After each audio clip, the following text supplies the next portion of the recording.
Yeah.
கர்த்தர் தமது பரிசுத்த ஆலயத்தில் இருக்கிறார்.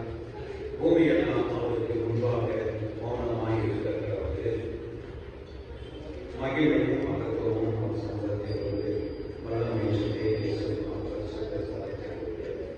நான் உமது மிகுந்த கிருபையினால் உம்முடைய ஆலயத்திற்கு கர்த்தரின் வெளிச்சம் என் ரட்சிப்பு, யாருக்கு பயப்படுவேன்? நமது பாவங்களுக்கு தக்கபடி அவர் நமக்கு செய்யவில்லை, நமது அக்கிரமங்களுக்கு தக்கபடி அவர் நமக்கு சரி தரவும் இல்லை.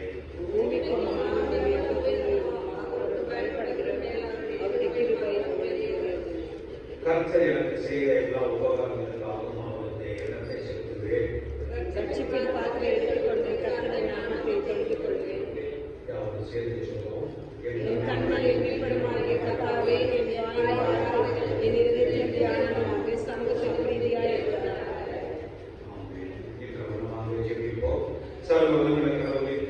நாங்கள் எங்கள் ஆண்டவர் இயேசு கிறிஸ்து மூலமாய் உமது சமூகத்தில் எங்கள் வணக்கத்தையும் ஸ்தோத்திரத்தை செலுத்த வந்திருக்கிறோம். எங்கள் பாவங்களை உண்மையாக அறிக்கை செய்யும், மற்றவர்களுக்காக எங்களுக்காக ஜெபிக்க உதவி செய்துள்ளோம்.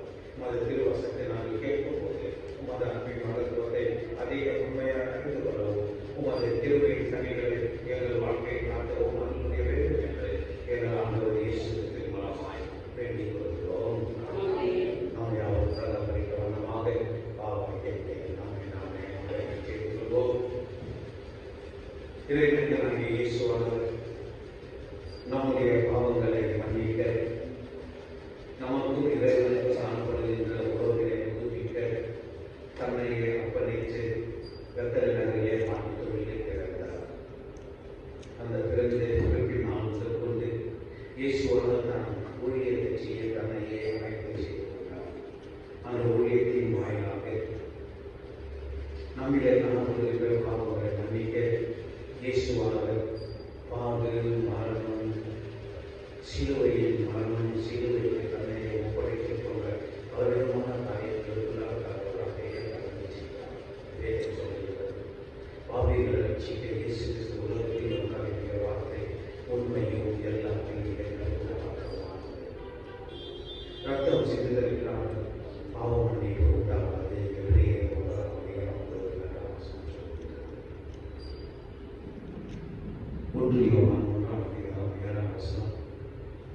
இயேசு கிறிஸ்துவின் ரத்தம் சகல பாவங்களை நீக்கி நம்மை சுத்திகரிக்கிறது. இயேசுவானவர் தன்னையே சிலுவையில் தன்னை ஒப்படைத்தவராக பாவங்களை மன்னிக்கின்ற அந்த வார்த்தை, உன் பாவங்கள் உனக்கு மன்னிக்கப்பட்டது, நீ போ, நீ பாவம் செய்யாதே என்று சொல்லியிருக்கிறார். எங்கள் வாழ்க்கையில் நாம் தேவனே அமிதமாக பாவ மன்னிப்பை நிச்சயத்தை நாங்கள் பெற்றுக்கொள்ள தேவனே கிறிஸ்துவின் வாயிலாக இயேசுவானவர் சிலுவையை செய்த ரத்தத்தின் வாயிலாக நீர் தாமே எங்களுக்கு திருவை செய்ய வேண்டும். தொடர்ந்து எல்லா நேரங்களிலும் காலங்களிலும் எனது பாவ மன்னிப்பை நிச்சயத்தை பெற்றுக்கொள்ளும். அதில் வாயிலாக உமக்கும் எங்களுக்கு காணப்படுகின்ற ஒருவரை நாங்கள் புதுப்பித்துக் கொள்ள நீரே எங்களுக்கு திருவை செய்யும். தேவன் நம்மை ஒரே பிரபலமாக விசுவாசிக்கிற ஞானம் அவர் கெட்டுப் போகாமல் நித்திய ஜீவனை அடைவடைக்க அவரை தந்தவர்களே எவ்வளவு வாய்ப்புகளுக்கு அன்பு கொண்டார் என்கிற யோவான் நற்செய்தியை திருநூல் நற்செய்தியானது உண்மையாக உதவி எங்கள் மக்களுக்கு ஏற்புடையதாக நேரே நிகழ்ச்சி வேண்டும். இந்நாளில் நாம் தேவை எங்களது பாவங்களை மன்னிக்க நாங்கள் உமக்கு விரோதமாக செய்த குற்றங்கள், பாவங்கள், தவறுகள், அவிசுவாசத்துடைய காரியங்கள் யாவற்றையும் தேவை நாங்கள் பாடல் வாயிலாக அறிக்கை செய்ய வேண்டியிருக்கிறோம். எங்களுக்கு இந்த பாடலை வாங்கி எங்கள் பாவங்களை அறிக்கை செய்து பாவ மன்னிப்பை நிச்சயத்தை பெற்றுக்கொள்ள தேவனுடைய கிருபை செய்ய வேண்டும். நாம் யாரும் சற்று நேரம் அமைதியாக தருவாரு. ஞானத்தை 138 கேட்கவே பாவ மன்னிப்பு பாடலாக நாம் பாடுவோம். எத்தனை தேவை பாவம் கேட்கவே 138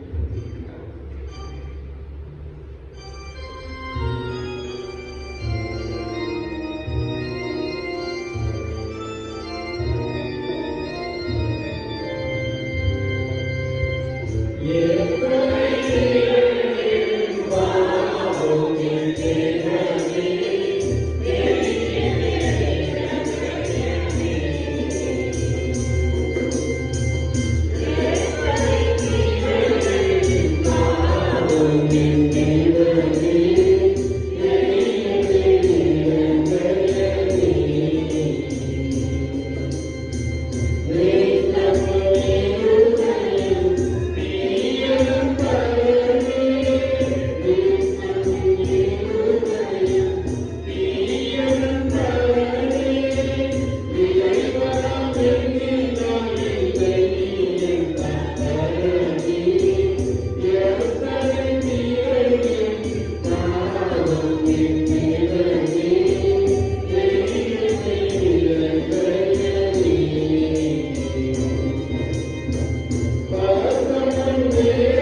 இரக்கமுள்ளானவரே, உங்களிடத்தில் விசுவாசம் வைத்த ஜனமாகிய நாங்கள் சகல பாவங்களும் சுத்திகரிக்கப்படுவதற்கும் அமைதலான மனதோடு உமக்கு ஊழியம் செய்வதற்கும் எங்களுக்கு பாவ மன்னிப்பையும் சமாதானத்தை வந்து செய்ய வேண்டும் என்று எங்கள் கர்த்தராகிய இயேசு கிறிஸ்துவின் மூலமாய் வேண்டிக் கொள்கிறோம்.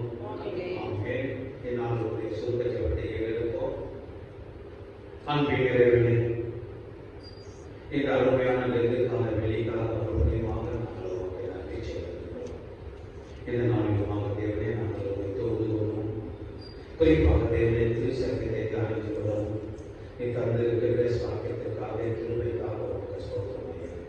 குறிப்பாக தேவனே யோசாவினுடைய ஒசியாவினுடைய வாழ்க்கையை குறித்து நாங்கள் இந்த நாளிலுமாக சிந்திக்கும் போது அந்த திருமண பகுதியினுடைய ரகசியத்தை நாங்கள் அறிந்து இந்த 2 காலத்திற்கு மாத்திரமல்ல எங்கள் வாழ்க்கையை முழுமையுமாக உமது திருச்சட்டத்திற்கு ஏற்றவனமாக நாங்கள் வாழ்ந்து கொள்ள தாமே எங்களுக்கு கிருபை செய்யும் சொன்னோம். குறிப்பாக தேவை மைந்தனாகிய இயேசுவானவர் எங்களது பாவங்களை மன்னிக்க தன்னையை சிலுவைக்கு ஒப்படைத்து சிலுவிலை சிந்தின திருரத்தத்தால் எங்களது பாவங்கள் மன்னிக்கப்பட்டு உமக்கும் எங்களுக்கு காணப்படுகின்ற உறவிலே நாங்கள் உறுதியாக வைத்திருக்க தூய ஆவியாளராக தாமே எங்களுக்கு கிருபை செய்ய வேண்டும். மீட்பராக கிறிஸ்துவனாக வேண்டிக் கொள்கிறோம். அமர்வோம். இந்நாளுடைய திருவள்ளுவரை வாசிக்க கேட்போம். ஓசியாவை தெரிவிக்கப்பட்ட 6ஆம் அதிகாரம் 6 வசனங்களை வாசிக்க கேட்போம். Today's night reading is taken from the book of Hosea, chapter 6, verse 6.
இந்த நாட்களிலே நாம் இறைவனை தொழுது ஒரு சில திருமண பகுதிகளை குறித்து தியானிக்கும்படியாக தேவன் நமக்கு செய்கிறார்.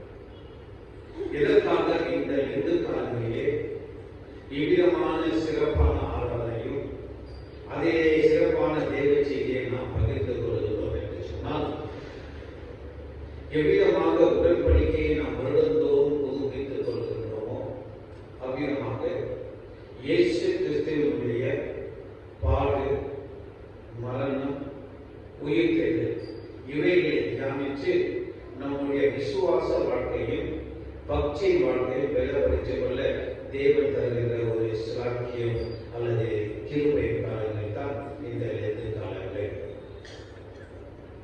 We are expected to meditate on the suffering, crucifixion and the resurrection of our Lord Jesus Christ and to renew our relationship with Lord Jesus Christ.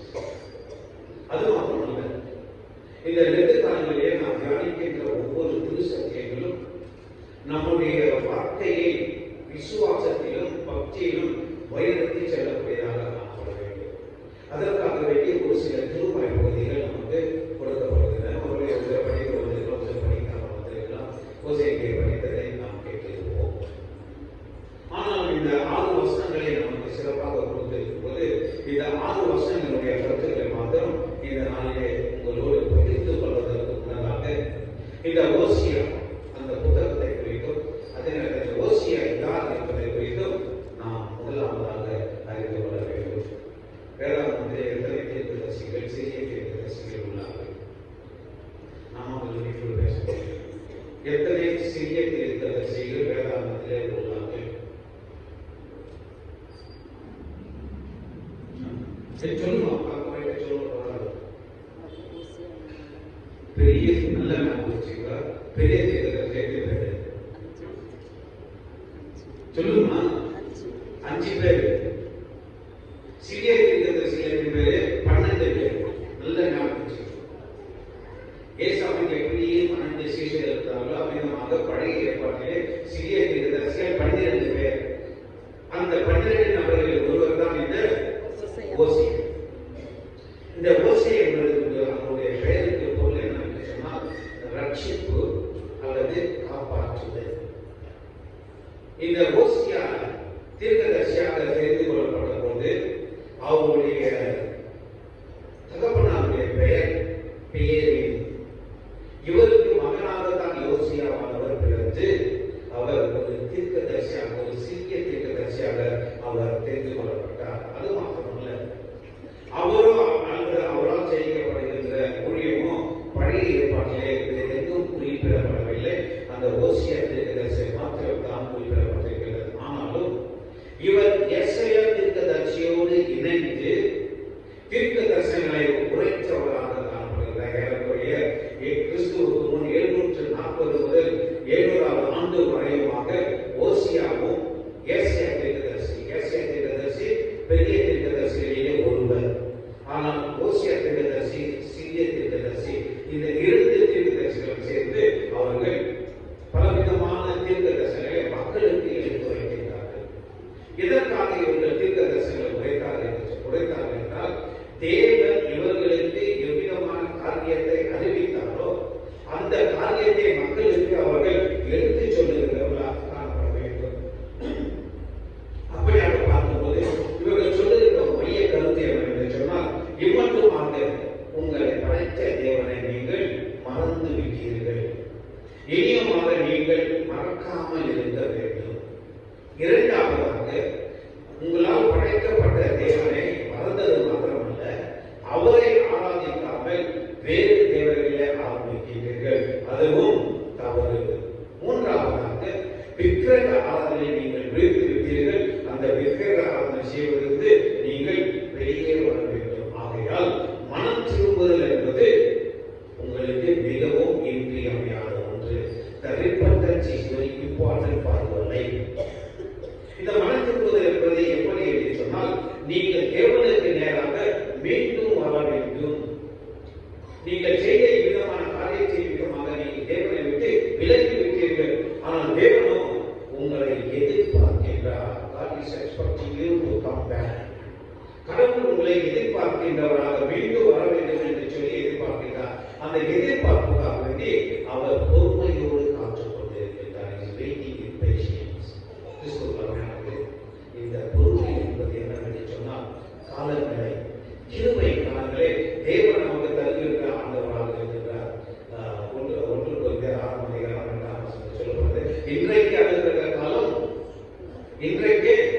ரட்சணை நாள், ரைட் நாள், அது இப்பொழுதே இருக்கின்றது.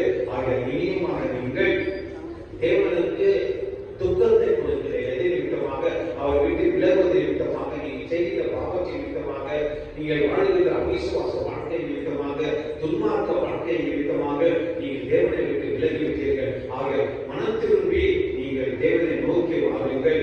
ஆக இனியுமாக இறுதியில் இஸ்ரவேல் மக்களாக நீங்கள் தேவனுக்கு திரும்பும் போது தேவன் உங்களுக்கு தேவையான லாபத்தை தருவார் என்கின்ற நம்பிக்கையோடு விசுவாசத்தோடு வாழ்ந்து கொள்ள வேண்டும் என்பதை அவர் தெளிவுபடுத்தி காட்டுகிறார். இதுதான் ஓசியா தீர்க்கதரிசியுடைய புத்தகத்தில் ஒரு முன்னுரை.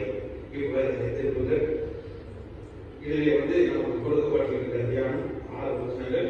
இதில் முதலாவது வசனத்தை பார்ப்போம். கர்த்தருக்கு திரும்பவும் வாருங்கள், நம்மை பேசினால் அவரே நம்மை குணமாக்குவார், நம்மை அடைத்தால் அவரே நம்முடைய காயங்களை கட்டுவார்.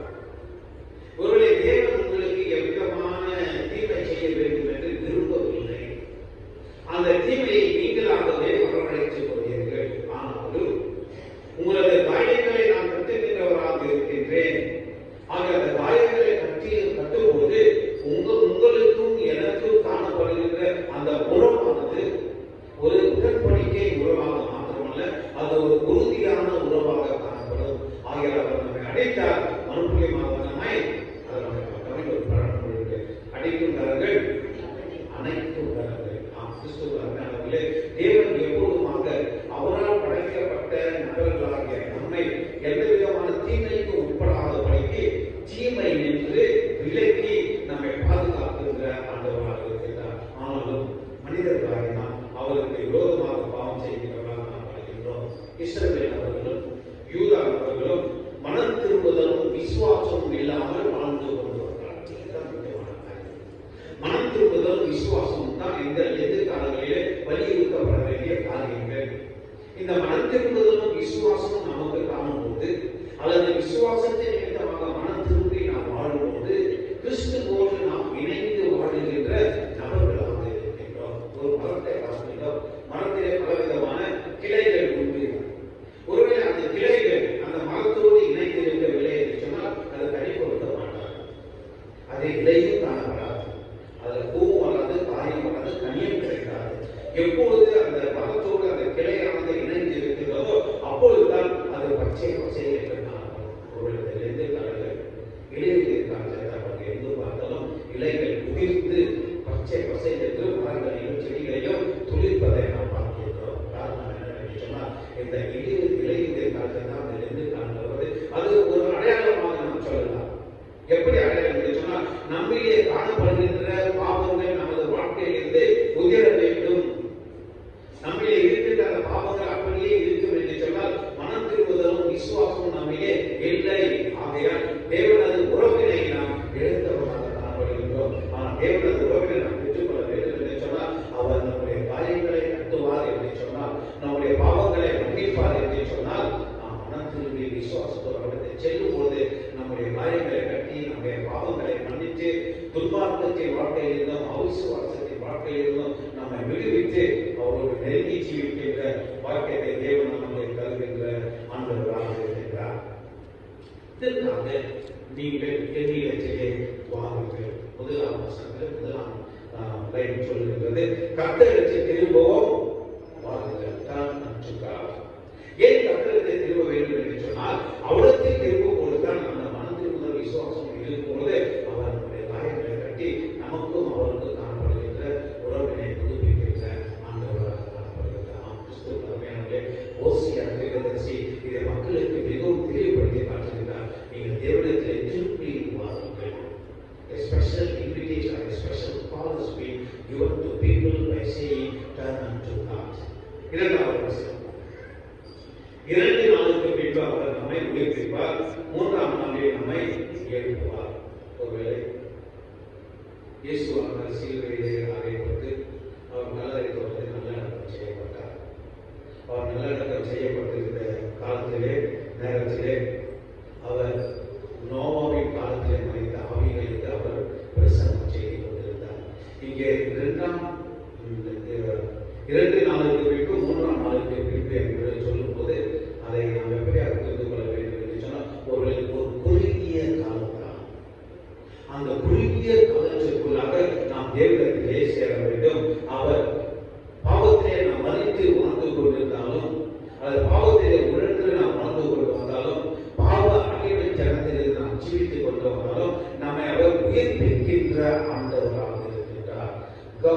wants to revive our life even though we are living in the bondage of slavery.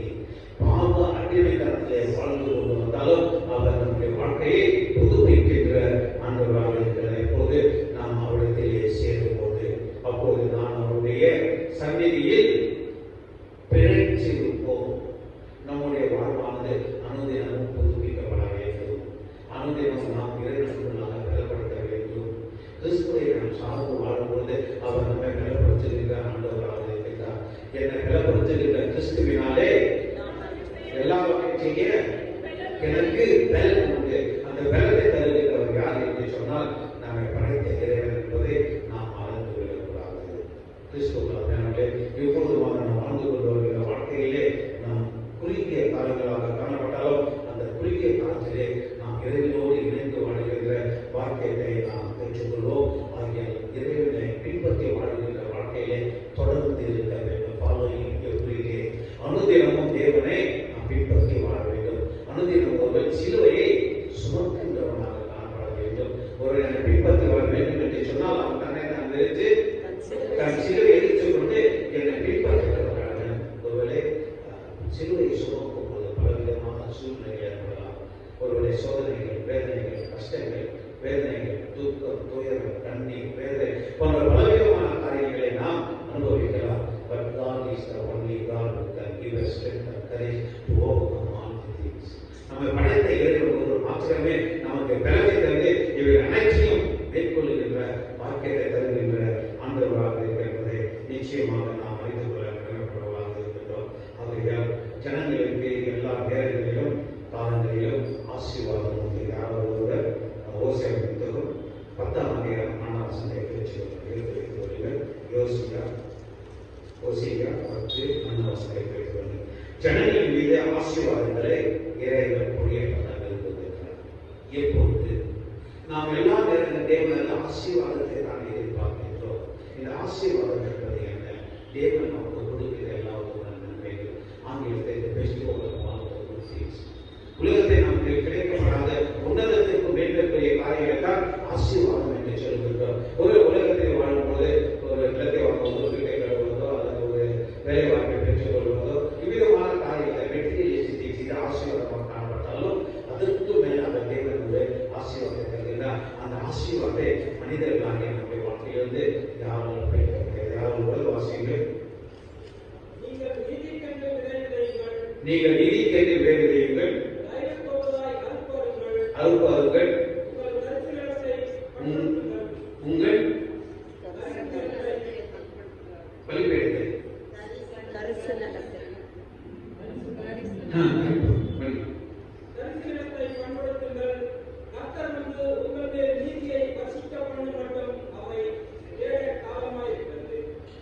அந்த நீதியை தேடும் வகையுமாக நாம் நீதிக்குரிய நபர்களாக பிள்ளைகளாக வாழும்போது அந்த ஆசீர்வாதத்தை நமக்கு தருகின்ற ஆண்டவராக இருக்கின்றார். நாம் கிறிஸ்துவுக்கு அருமையானவர்களே அதை குறித்து 3ஆம் வசனத்திலே நாம் பார்க்கின்றோம்.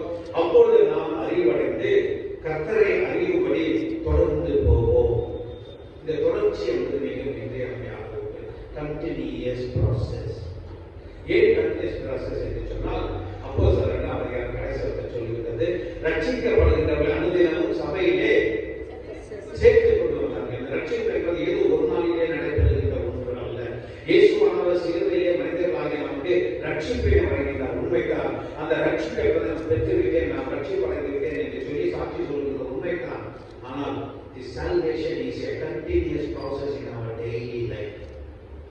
இந்த ரட்சிப்பு என்பது நம்முடைய வாழ்க்கையிலே அனுதினமும் நமக்கு கிடைக்கப்படுகின்ற அல்லது புதுப்பிக்கப்பட வேண்டிய ஒன்று என்பதை நாம் புரிந்து கொள்ள வேண்டும். ஆகையால் தான் தொடர்ந்து போவோம். அவருடைய புறப்படுதல் அருணோதயம் போல ஆயத்தமாயிருக்கிறது. அருணோதயம் என்ன தெரியுமா? என்ன சொல்லுங்க? அருணோதயம் உதிக்கின்ற சூரியன் உதிப்பது போல அருணோதயம். சூரியன் உதித்து அது மறுபடியும் என்ன செய்கிறது? மறைகின்றது. முழுவதுமாக புதிவிடவில்லை, மறுபடியும் அது உதிக்கின்றது, மறுபடியும் மறைகின்றது, அஸ்தமிக்கின்றது, மறைகின்றது, மறுபடியும் தோன்றுகிறது. அவ்விதமாக நம்முடைய வாழ்க்கையிலுமாக அவருடைய புறப்படுதலானது அருணோதயம் போல ஆயத்தமாக இருக்கிறது. அவர் மழையை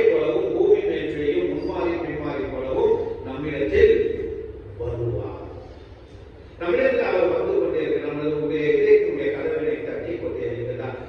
வெளிப்படுத்தல் 3ஆம் அதிகாரம் 7ஆம் சொல்லுகிறது, வெளியே நின்றவர் கதவை தட்டி கொண்டு இருக்கிறார். கதவை திறந்தால் உள்ளே பிரவேசித்து அவர் அவரோடு பஜனம் பண்ணுவான், அவன் அவரோட பஜனம். வெளிப்படுத்தும் விசேஷம் 2ஆம் அதிகாரம் 3ஆம் அதிகாரம் 20ஆம் சொல்லுகிறது. நாம் கிறிஸ்துவர்களே எல்லா நேரங்களிலும் அவர் நமக்கு முன்பாக இருக்கிறார். நம்முடைய வாழ்க்கையை உடைத்து இருக்கின்றார். நம்முடைய வாழ்க்கையை அவர் மறைத்து இருக்கின்றார். நம்முடைய வாழ்க்கையிலே அவர் செயல்படுகின்ற ஆண்டவராக இருக்கிறார். அதை தொடர்ந்து நாம் அவரை நோக்கும் போது, தொடர்ந்து நம்முடைய வாழ்க்கையிலே விசுவாசமும் மனத்திருந்தலும் அனுதினமும் புதுப்பிக்கப்படும் போது அவர் தொடர்ச்சியாக நம்மை ஆசீர்வதிக்கிறார் என்பதுதான் இந்த அதிகாரத்தினுடைய கருத்தாக காணப்படுகிறார். கிறிஸ்துவர்களே இந்த காலத்திலே நாம் கிறிஸ்துவுக்குள்ளாக ஜீவிக்க வேண்டும் என்று சொல்லி முயற்சிக்கின்றோம்.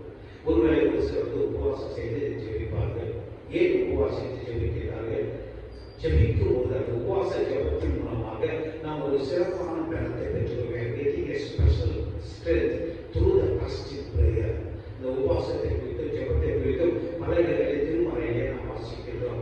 ஒருவேளை இந்த உபவாச காலங்களிலே நாம் அமிதமாக ஜெபிக்கும் போது தேவனோடு நெருங்கி ஜீவிக்கின்ற வாக்கியத்தை அவர் தொடர்ந்து நமக்கு தருகின்ற ஆண்டவராக இருக்கிறார். அந்த தொடர்ச்சியானது இடைப்படாமல் அல்லது துண்டிக்கப்படாமல் இருக்க நம்முடைய வாழ்க்கையை காணப்படுகின்ற மனத்தில் முதலும் விசுவாசமும் இன்றியமையாத ஒன்று என்பதை இந்த நாளிலே நாம் அறிந்து கொள்ள கடமைப்பட்டவர்களாக இருக்கிறோம். அதை நாம் வசனத்தை பார்க்கிறோம். யாராவது வாசிகள் 4ஆம் வசனம். எப்ராயிமே உனக்கு என்ன செய்வேன், யூதாவே உனக்கு என்ன செய்வேன்? உங்கள் பக்தி காலையில் காணும் மேகத்தைப் போலவும் விடியற்காலையில் தோன்றும் பனியைப் போலவும் ஒழிந்து போகிறது. உங்கள் பக்தி காலையில் காணும் மேகத்தைப் போலவும் விடியற்காலையில் தோன்றும் பனியைப் போலவும் ஒழிந்து போகிறது. ஒரு ஈஸியான புரிஞ்சுக்கலாம். காலையில் எழுந்து பார்க்கும்போது பனி இருக்குது. பனி வந்தால் இருக்குதான் ஒரு குறிப்பிட்ட நேரமானது அனுபவமாக மறைந்து அவ்விதமாகவே விடிய காலத்தில் காணும் மேகத்தை போல மேகமானது சிறந்த ஒரே இடத்துல மேகமானது இருக்கும்போது அது மூவானே தள்ளி போயிலே அவ்விதமாகத்தான் நம்முடைய வாழ்க்கையிலே காணப்படுகின்ற பாவமானது பக்தியை நிமித்தமாக மறைந்து போக வேண்டும். மேகத்தை போல அது சென்று விட வேண்டும். ஆனால் எப்பொழுது நம் பாவத்திற்குள்ளாக உழன்று வாழ்கின்றோமோ அப்பொழுது நம்மிலே காணப்படுகின்ற பக்தியானது குறைந்து விடுகின்ற ஒன்றாக இருக்கின்றன. கிறிஸ்துவர்களே இங்கே மிகவும் அழகாக சொல்லுகிறார். உங்கள் பக்தி காலையில் காணும் மேகத்தை போலவும் அதே நேரத்தில் பனியை போலவும் மறைந்து போக வேண்டும். அப்படியாக மறைந்து போகும்போதுதான் அந்த பாவமானது முழுமையாக அகற்றப்பட்டு இறைவனுக்கும் நமக்கும் காணப்படுகின்ற அந்த மனத்திருத்தலின் வாழ்க்கையிலே விசுவாச வாழ்க்கையிலே உறுதியாக இருக்கும்படியாக தேவன் நமக்கு செய்கிறார். பக்தி என்று சொன்னே வேளாண் ஒரு நபர் நமக்கு ஞாபகம் வர வேண்டும். யார் பக்தர்? சொல்லி சத்தமா சொல்லு. யோகு. கரெக்டா சொல்றீங்க. சத்தமா சொல்லுங்க. பக்தர் யோகுடைய வாழ்க்கை பார்க்கின்றோம். யோகுவான வாழ்க்கையிலே பலவிதமான காரியங்களை புயல் காத்து வந்தது, மழை வந்தது, அவர் வீடு அடித்து சென்றது, பிள்ளைகள் மறைத்து விட்டார்கள். இவ்விதமான ஒரு சூழ்நிலையிலே யாரும் கர்த்தருக்கு ஸ்தோத்திரம் செலுத்துவார்களா? அவர் சொல்லுகிறார், கர்த்தர் கொடுத்தார், கர்த்தர் எடுத்துக்கொண்டார், கர்த்தர் நாமத்துக்கு ஸ்தோத்திரம். இதைத்தான் தேவன் மீது எனக்கு காணப்படுகின்ற பக்தி. இனியுமாக தேவன் அந்த பக்தி நிமித்தமாக எங்களுடைய வாழ்க்கையை பலப்படுத்துவார். ஆகையால் நம்மிலே காணப்படுகின்ற பழைய பாவங்கள், பழைய பாவக்கரைகள் முற்றிலுமாக அகற்றப்பட அழகான ஒரு பாடலை பாடினார். எத்தனை சிறிய பாவம் தேவனே எளியன் மேல் இறங்கும். எளியன் மேல் நம்முடைய வாழ்க்கையிலே அவர் முழுமையுமாக மையமாக வீற்றிருக்கும் போது உண்மையாகவே அந்த பாவங்களானது முழுமையுமாக மறைந்து போகின்றன. அதற்காகவே தான் இயேசுவானவர் சிலுவைக்கும் உயிர் தேர்தலுக்கும் தன்னையே அர்ப்பணித்துக் கொண்டார். சிலுவையை சுமக்க அவர் தன்னுடைய வாழ்க்கையிலே அந்த பாடுகளை அனுமதித்தார். இயேசுவானவர் தன்னுடைய வாழ்க்கையிலே அந்த பாடுகளை அனுமதிக்கிறார். இயேசுவானவருக்கு இந்த வல்லமை நிமித்தமாக, கலத்தை நிமித்தமாக, சக்தி நிமித்தமாக, இறைவன் அவருக்குள்ள அகந்த நிமித்தமாக இந்த பாடுகள் இருந்து அவர் ஈஸியாக விலகி இருக்கலாம். சில மரணத்திற்கு அவர் தப்பித்து இருக்கலாம். ஆனால் அந்த சிலுவை பாடுகளை அனுபவித்து சிலுவை சுமந்து உயிர் தெழுந்து அவர்கள் மக்களுக்காக முழுமையான ரட்சிப்பு வர வேண்டும் என்பதற்காகவே இயேசுவான சிலுவை சுமந்தவராக ஆகிய சிலுவை நோக்கி நாம் பார்க்கும்போது நம்முடைய மனம் திரும்புவது, நம்முடைய விசுவாசம், நம்முடைய பக்தி, இது மூன்றும் இறைவனுக்குள்ளாக இந்த எதிர்கால மாத்திரமல்ல வாழ்க்கை முழுமையாக இருக்கும்போது தேவன் அந்த ரட்சிப்பை நமக்கு ஈவாக இலவசமாக தருகிறார். 1 தீமோத்தேயு 1:15 சொல்லுகிறது, பாவிகள் ரட்சிக்க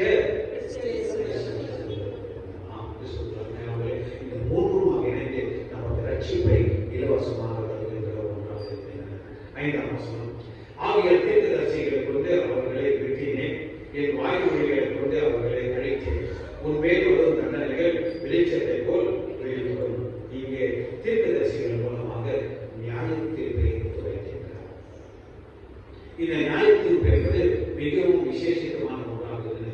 ஏனென்றால் இம்மட்டுமாக நீங்கள் பாவத்தை செய்தீர்கள், துன்மார்க்கத்தை வாழ்க்கை நீங்கள் வாழ்ந்தீர்கள், பாவத்திலிருந்தும் துன்மார்க்கத்தின் வாழ்க்கையிலிருந்தும் நீங்கள் விலக்கப்பட வேண்டும் என்பதை உங்களுக்கு தீர்க்கதரிசிகள் மூலமாக நான் எடுத்து வைத்திருக்கின்றேன். உதாரணமாக ஏசாயா தீர்க்கதரிசி சொல்லுகிறார், உங்கள் பாவங்களே தேவனுக்கும் உங்களுக்கும் நடுவாக நடுச்சுவராக இருக்கின்றன. இந்த பாவத்தின் நிமித்தமாக நீங்கள் இறைவனுடைய திருமுகத்தை காண முடியவில்லை. அதே நேரத்தில் அவருமாக உங்கள் திருமுகத்தை காண முடியாதபடிக்கு இந்த பாவம் என்பது நமக்கு ஒரு நடுச்சுவராக இருக்கின்றன. ஆகையால் தான் இயேசுவாக இந்த பாவம் என்கின்ற நடுச்சுவர்களை தகர்த்தெடுத்து நமக்கும் அவருக்கும் காணப்படுகின்ற அந்த உறவினை புதுப்பிக்கின்ற ஆண்டவராக இருக்கிறார். அதுதான் சொல்லுகிறார், என் வாய்மொழிகளை கொண்டு அவர்களை அழித்தேன். ஏன் என்று சொன்னால் அவர் துன்மார்க்கத்தின் வாழ்க்கையில் அவிசுவாசத்திலுமாக வாழ்ந்து கொண்டிருந்தார். ஆனாலும் உன் மேல் வரும் தண்டனைகள் வெளிச்சத்தை போல் உன்மேல் வருகின்ற அந்த துன்மார்க்கத்தின் வாழ்க்கை நிமித்தமாக உங்களுக்கு கொடுக்கப்படுகிற தண்டனைகள் வெளிச்சத்தை போல் வெளிப்படும்.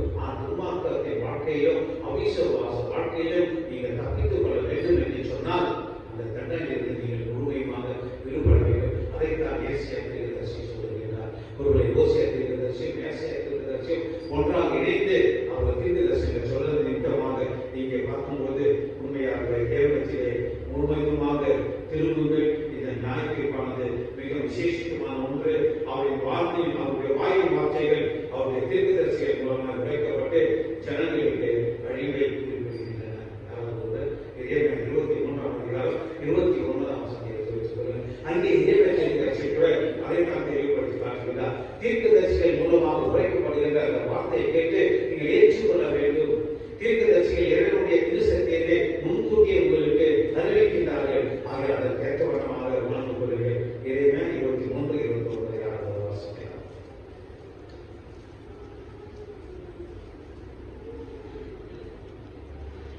இதேமே 23-29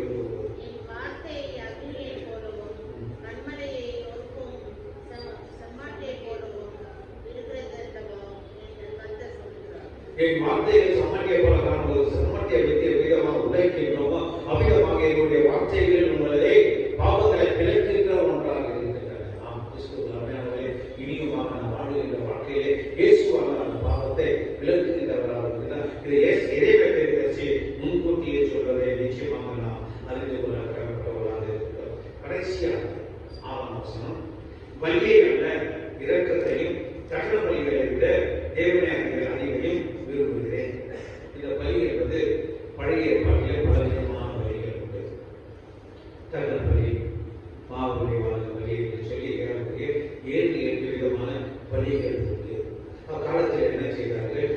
பலிகளை செலுத்தி ஆட்டுக்குட்டிகளையோ புறாக்குட்டிகளையோ கன்று குட்டிகளையோ பலி செலுத்தி அந்த ரத்தத்தை கொண்டு வந்து அவர்கள் மகா பலிகளுக்கு முன்னதாக தெரிவிக்க வேண்டும். அது தெரிவித்து அவர்களுடைய துணியிலே துடைக்க வேண்டும். அவ்விதமாக ரத்தத்தை தெரிவித்து அந்த ரத்தத்தை துடைக்கும் போது எங்கள் பாவங்களானது முழுமையுமாக கழுவப்பட்டன என்பது அவர்களுக்கு ஒரு நம்பிக்கையாக விசுவாசமாக காணப்பட்டன.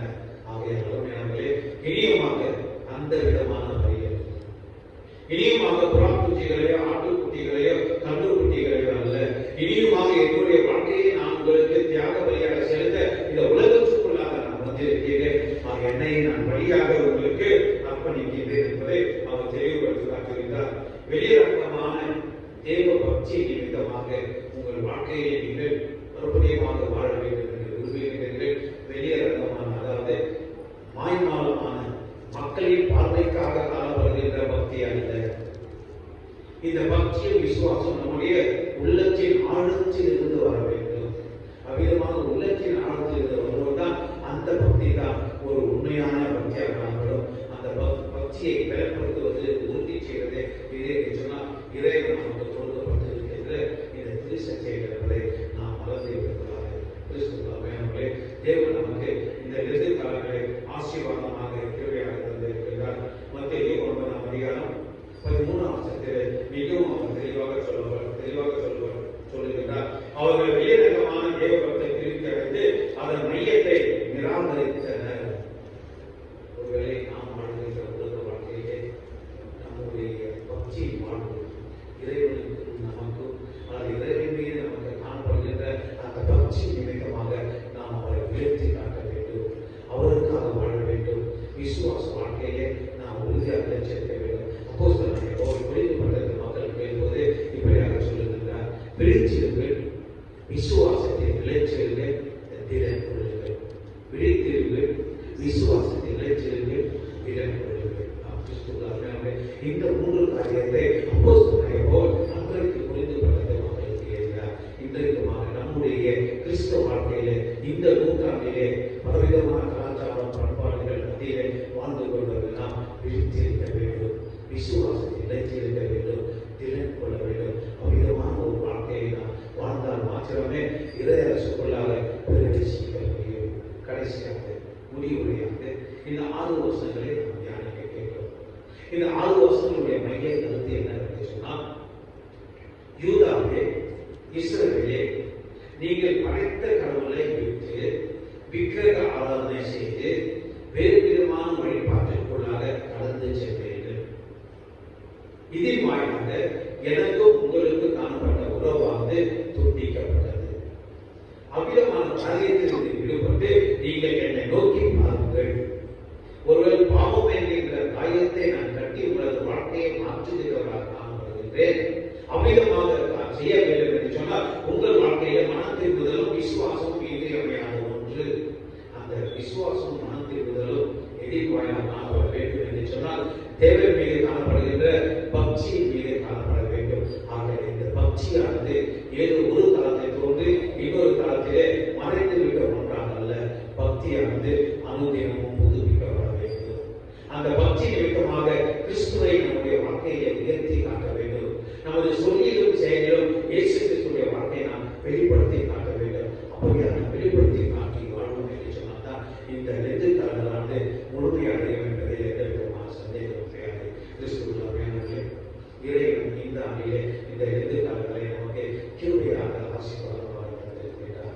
ஒருவேளை வாரத்திற்கு ஒருவே ஆலயத்திற்கு வருகின்றோம், உண்மைதான். பொழுது வருகின்றோம், உண்மைதான். தேவனுக்கு திருச்சபையை தியானிக்கின்ற உண்மைதான். அவருக்கு காணிக்கை கொடுக்கின்றோம், உண்மைதான். செலுத்தினைய சுய விருப்பம் காணிக்கை கொடுக்கின்ற உண்மைதான்.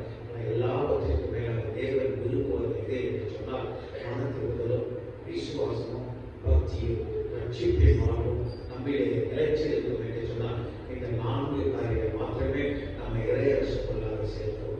இந்த 4 காரியங்கள் அனுதினமும் புதுப்பிக்கப்பட இந்த 2 காலங்கள் மாத்திரமல்ல, வாழ்க்கை உண்மையமாக நாம் வாழ்ந்து கொள்ள தேவன் தாமே திருச்சத்தியத்தின் வாயிலாக நமக்கு கிருபை செய்து இந்த திருச்சத்தியங்களை ஆசீர்வதித்து தருவாராக. ஆமென். நாம் கேட்க திருச்சத்தியத்தை நாம் யாவரும் எழுந்து அப்போஸ்தலர் விசுவாசத்துடன் அதே வாயிலாக நாம் புதுப்பித்துக் கொள்வோம். எங்களுக்கு கேட்கலாம்.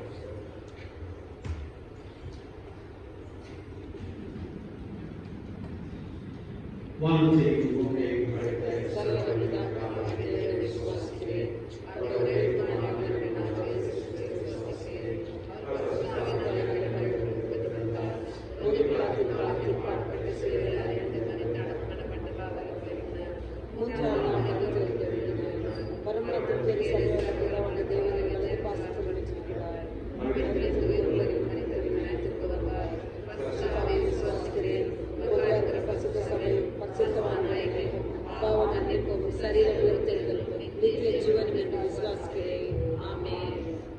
நாம் யாரும் நான் 163வது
கிறிஸ்துக்குள் அருமையான திருச்சபையாளர்களே, இந்த தபச நாட்களில் நம்முடைய யாவருக்கும் இயேசு திருநாமத்திலே நன்றி மற்றும் வாழ்த்துக்களை தெரிவித்துக் கொள்கிறேன்.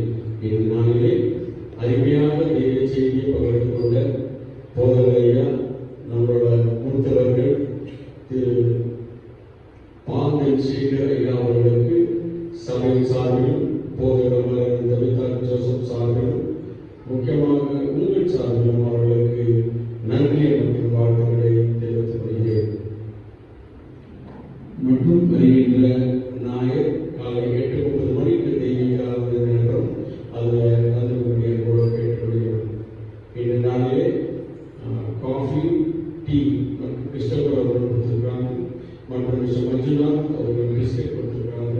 அவர்களுக்கு சபை சார்பிலே நன்றி மற்றும் வாழ்த்துக்களை தெரிவித்துக் வருகின்ற 14ஆம் தேதி வெள்ளிக்கிழமை மாலை 6:30 மணிக்கு லண்டன் தபசு நாட்களுக்கு என்று ஆராதனை வருகின்ற 15ஆம் தேதி, அதாவது ஞாயிறு காலை 9 மணிக்கு திருவிழா நடைபெறும்.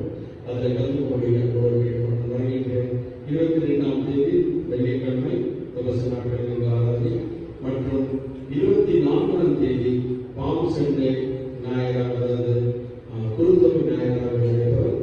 அது அனைவரும் கலந்து கொள்ள அன்போடு கேட்டுக்கொள்கிறோம். அன்றைக்கு காலை 8:30 மணிக்கு சர்ச்சிலிருந்து ஒரு பொசிஷன் ஃபார்ம் சொல்லி நடைபெறும். அது அனைவரும் கலந்து கொள்ள அன்போடு கேட்டுக்கொள்கிறோம். 25, 26, 27 3 நாட்களில் ஓடிவி, அதாவது ஆராதனை நடைபெறும். மாலை 6:30 மணிக்கு அது கலந்து கொள்ள அன்போடு கேட்டுக்கொள்கிறோம். மற்றும் 28ஆம் தேதி மாண்டி தர்ஸ்டே அன்று திருவிழா நடைபெறும். கலந்து கொள்கிறோம். இந்த மாதத்தின் 29ஆம் தேதி 11 மணிக்கு குட் ஃப்ரைடே அன்று, வெள்ளிக்கிழமை அன்று குட் ஃப்ரைடே 11 மணிக்கு நடைபெறும். அதில் அனைவரும் கலந்து கொள்ள அன்போடு கேட்டுக்கொள்கிறோம். காலை வருகின்ற இந்த மாதத்தின் கடைசி நாள் 31ஆம் தேதி ஈஸ்டர் சண்டே திருவிழா நடைபெறும். அதில் கலந்து கொள்ள அன்போடு கேட்டுக்கொள்கிறோம். இந்த நாளிலே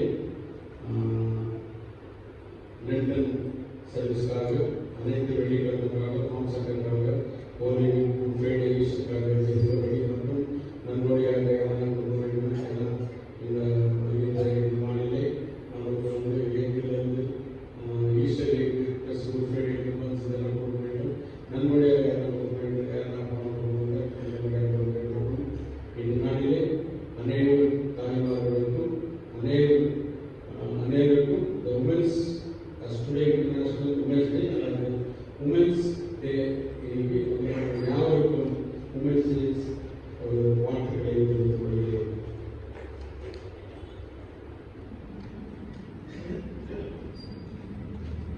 தொடர்ந்து நாம் தலைவரை வாழ்க்கையை செய்கிறோம். நாம் கேட்ட தேசத்திற்காக மனதிற்கு நம்முடைய விசுவாச வாழ்வு, பக்திய வாழ்வு, இயேசு கிறிஸ்து நமக்கு இலவசமாக ஈவாக கொடுத்த ரட்சிப்பு, இவைகளை எந்த காலங்களில் மாற்றமல்ல வாழ்க்கை முழுமையாக புதுப்பித்துள்ளோம். தொடர்ந்து நாம் இறைவனோடு இணைந்து வாழ்கின்ற வாழ்க்கையிலே இடறி விழுந்திருந்தாருக்கு உறுதியாக தரிச்சிருக்கோம்.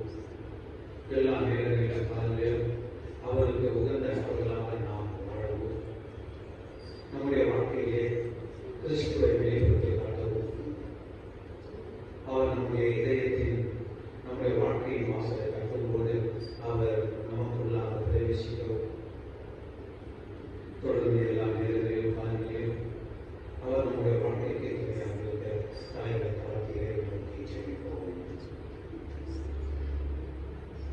கிருபையுள்ள நல்ல ஆண்டவரே, இந்த அருமையான நாளுக்காக தொடர்ந்து நாங்கள் உமக்கு நன்றி செலுத்துகிறோம். இந்த இறுதி காலத்தில் நாங்கள் உண்மை தொழுது கொள்ளவும், உண்மை திருசத்தை தியானிக்கவும் நீர் எங்களுக்கு தந்த சாய்ந்ததற்காக நன்றி. நீர் நல்லவர், வல்லவர், வாக்குமானம் தேவனே, எங்கள் வாழ்க்கையை காத்து வருகின்றேன், வழிநடத்துகின்றேன். உங்களுக்கு ஸ்தோத்திரம். நெடு காலங்களில் எங்களுக்கு கிறிஸ்துவ வாழ்க்கையை பலப்படுத்திக் கொள்ள, ஆவிக்குரிய வாழ்க்கையை பலப்படுத்திக் கொள்ள நாங்கள் சிந்திக்கின்ற ஒவ்வொரு கிறிஸ்தவத்தைகளும் எங்கள் வாழ்க்கைக்கு துணையாக ஒருவேளை சோதனைகள் வந்தால் அதை உயர்கின்ற கருத்தை சக்தியாக எங்கள் வாழ்க்கையில் பல விதமான துயரங்கள், துக்கங்கள் காணப்பட்டால் அவைகளை மாற்றி அமைத்து எல்லா நேரங்களிலும் காலங்களிலும் நாங்கள் உகந்தவர்களாக வாழ செய்யணும். குறிப்பாக நாம் படைத்திருக்கிற காணிக்கைகளை ஏற்று அந்த காணிக்கைகளை ஆசீர்வதித்து இந்த காணிக்கைகள் மட்டும் நாம் மேன்மைக்காக திருச்சொல் வளர்ச்சிக்காக எளியோருடைய தேவைக்காக பயன்படுத்தப்பட வேண்டும். தொடர்ந்து தேவையை எங்களையே நமக்கு படைக்கிறோம், வழிநடத்தும், காத்துக்கொள்ளும், ஆசீர்வதியும், பாதுகாப்பு, ரட்சகம் மீட்டவும் இயேசு திருமணமாய் மீது நாம் எழுதி கொள்வோம். யாரும் சேர்ந்து சொல்வோம். அவர்களுக்கு பிதாவே,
அதை